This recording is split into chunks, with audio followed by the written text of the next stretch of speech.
سوال آیا میرے والد صاحب کا انتقال ہو گیا، ان کی قضا نمازیں ادا کرنے کا طریقہ ارشاد فرما دیں۔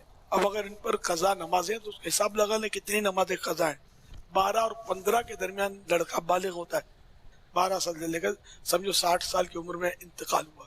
تو اس طرح یہ کہ جیسے نماز کا فدیہ اس میں صدقہ فطر کی مقدار میں، تو سپوز کریں کہ وہ 100 روپے کی بنتی ہے، تو ایک نماز کا فدیہ آج کی تاریخ میں 100 بنتا ہے۔ تو اب ایک نماز کا 100 روپیہ سمجھو ہو گیا، 5 نمازیں فرض اور ایک وتر، تو یہ 6، تو یہ 600 بنے ایک دن کے۔ اس طرح مہینے کے 18,000 بن گئے، 18,000 بن گئے، اور سال بھر کے 12 سے ضرب 18,000 کو دے دیں، 2,16,000 سال کے بعد 2,16,000 میں اگر 3,000 پلس کر لیں گے تو یہ ایک سال کے روزے اور نمازوں کا 2,19,000 بن جائے۔ کیا بات ہے!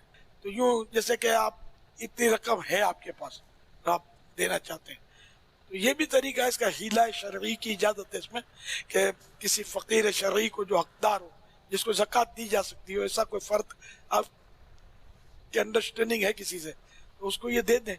وہ اس نیت سے اس نے اس کو پکڑ لیا، قبضہ کر دیا، اب اس نے آپ کو گفٹ کر دیا، آپ اس کو اپنے قبضے میں لے لیا، پکڑ لیا، آپ نے پھر اسی نیت سے سال بھر کے فدیے کی نیت سے دیا، تو یہ لوٹ پھر لین دین کرنے سے وہ آپ کے 60 سال تک کا یا 70 سال جو بھی ہو، یہ سارا فدیہ انشاءاللہ ادا ہو جائے گا۔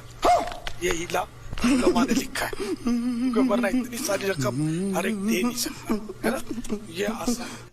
صحیح بخاری مسلم میں آیا ہے کہ اگر کسی شخص کے منت کے روزے رہتے ہوں، فرض روزے نہیں، منت کے، تو اس کی اولاد اس کی طرف سے وہ روزے رکھے۔ اس طریقے سے منت کا کسی نے حاجیہ عمرہ مانا تھا، اولاد کرے گی۔ منت کا صدقہ اور خیرات مانا ہوا تھا، اولاد اس کے مرنے کے بعد اس کی طرف سے ادا کرے گی خود فزیکلی۔ نمازیں نہیں پڑھے گی، نمازیں اگر نہیں پڑھی ہیں تو عذاب بھگتے گا۔ پیچھے آپ جتنی مرضی نمازیں پڑھ لیں۔ فقہ حنفی میں باقاعدہ انہوں نے ایک صدقہ فطر کے برابر ہیلہ بنایا ہوا ہے۔ وہ کہتے ہیں جی ابا جی مر جان نا، اور ابے کے ذمہ سپوز 50 سال کی نمازیں ہیں، تو کہتے ہیں 50 سال کے آپ 365 دن بنائیں اور روزانہ کی 5 نمازیں ملٹیپلائی کر کے ایک ڈیجٹ نکلے گا، فی نماز ایک صدقہ فطر، ٹھیک ہے جی، اور 2.5 کلو گندم، اس کے عوض ایک نماز معاف ہو جائے گی۔ وہ آپ نے یعنی مسجد میں مدرسے میں آپ نے گفٹ کرنا ہے۔ وہ سر وہ تو ٹنوں ٹن گندم بن رہی ہوتی ہے، تو اس کا بھی انہوں نے آگے سے سولوشن دیا ہے۔ وہ کہتے ہیں کوئی مسئلہ نہیں سر، اسی ہے نا، ہم ہیں نا۔ تو وہ بتاتے ہیں آپ کو کہ آپ یہ کریں کہ آپ 1 مہینے کا کر لیں، کچھ تو سانو دیو نا۔ تو کہتے ہیں آپ 1 مہینے کی گندم جتنی وہ نمازیں بنتی ہیں وہ آپ اس کی طرف سے آپ ادا کریں، گفٹ نہیں، گفٹ تو وہ کرے گا واپس۔